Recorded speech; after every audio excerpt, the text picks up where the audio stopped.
beautiful day in the Colca Canyon in Peru. The sun was shining, the birds were chirping, and the llamas were llama-ing.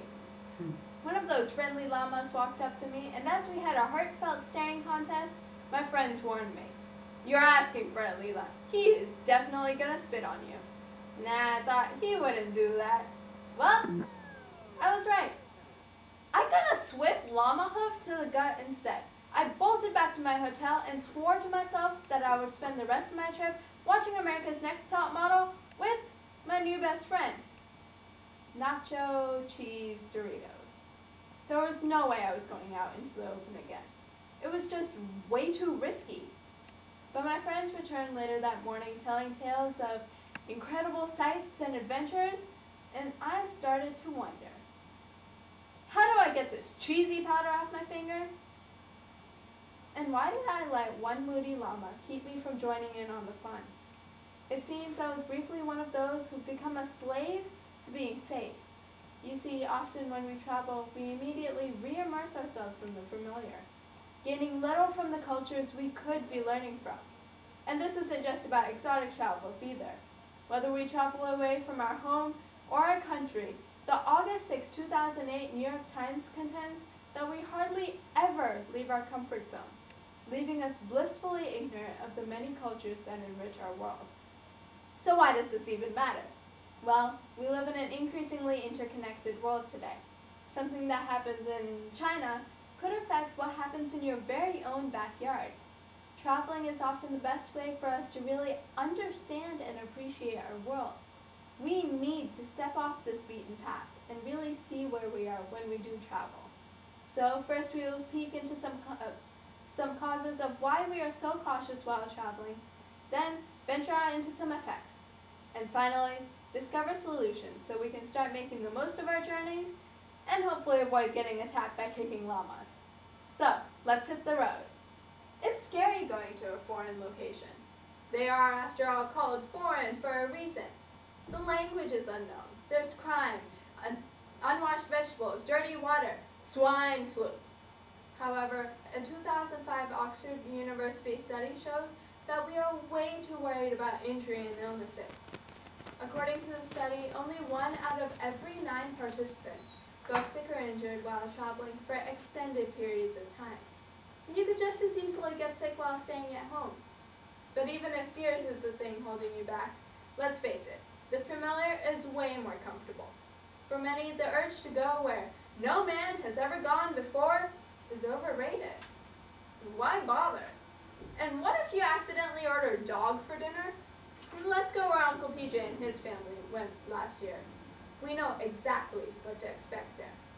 On TripAdvisor, an online travel review site, one of the highest paid compliments to a hotel was that it felt just like home. But wait, I thought the whole point was to get away from home. Plus, picking out the touristy spots is easy. Going to Florida in the winter, Disney World is the obvious choice. For 13.1 million other people in 2009, according to the January 18, 2010 New York Times. Surely not Blue Springs State Park where endangered manatees gather every year. Paris or Prague? Most would pick, you guessed it, Paris. There are way more flights, familiar hotel chains, tour books to read up on before leaving, and plus, I'll get my money's worth when I show off my pictures with the Eiffel Tower. Next on our journey to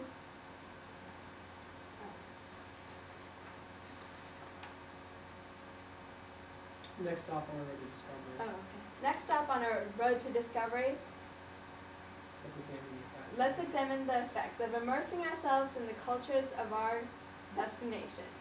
According to Transitions Abroad magazine, many of us grow up in American schools, learn American history, watch American movies, read American books, and listen to American music.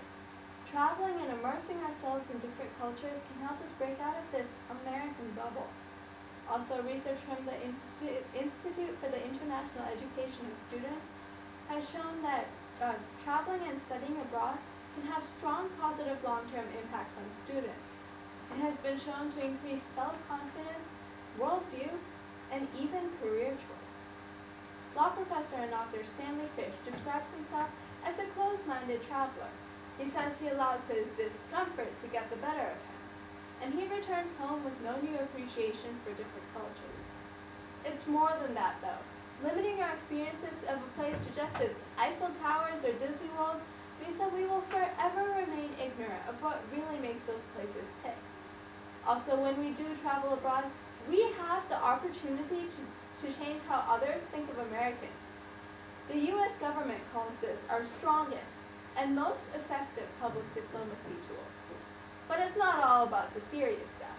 As authors at Lonely Planet, the travel guide company, know, some of life's best adventures happen on the road.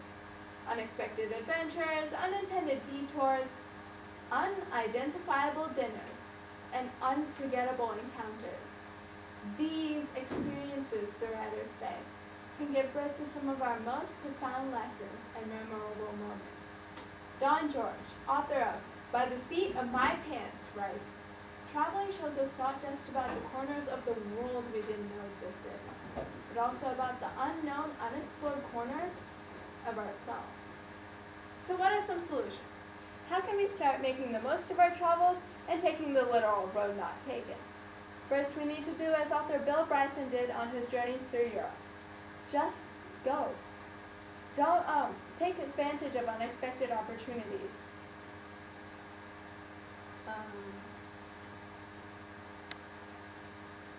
Take advantage of it.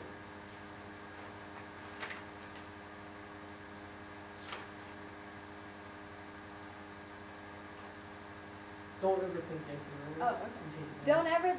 Don't overthink the itinerary and take advantage of unexpected opportunities. Start visiting places that go beyond the traditional tourist areas. Do visit the Eiffel Tower, but also find time to visit less popular parts of the city. Now, these places usually aren't well advertised, but as tourists, we should seek them out in order to truly experience a new location. And also mingling with the locals is a good idea. And if you're really up for the challenge, check out couchsurfing.com, which provides alternatives to staying in hotels while traveling. A community of people have gotten together and opened up their homes for people to stay in and truly experience the everyday life of locals. On my exchange trip to Peru, we used the helpful tips of the locals to help shape our tour. Our tour guide in the Colca Canyon was able to show us the medicinal purposes of coca and other plants, as well as tell me to stay away from wild llamas, 5 minutes too late. Our tour guide in Machu Picchu showed us the best spot in the ruins to take a nap, with the surrounding mountains looming over. That was possibly one of the best naps I have ever taken. Author Pico Iyer says there are a few things every tourist should do in order to make the most out of their journeys. First, savor everything of your first few hours in a new location. Second, read a local newspaper or magazine to see what's going on. Next, visit a local bookstore to see what interests the locals. And finally, my favorite, get lost. What a journey!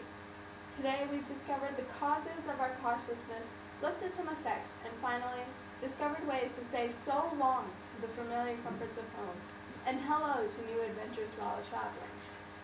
If you ever do visit Peru, I hope you manage to meet some truly friendly llamas.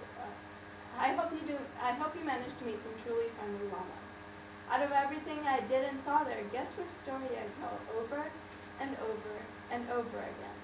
As Mark Twain once said, 20 years from now, you'll be more disappointed by the things you didn't do than by the things you did do. So throw off the bowlines. Sail away from the safe harbor. Catch the trade winds in your sails. Explore. Dream. Discover. We're at 9:20 and probably about 20-second pauses. So you're probably about 9 minutes, which is pretty good.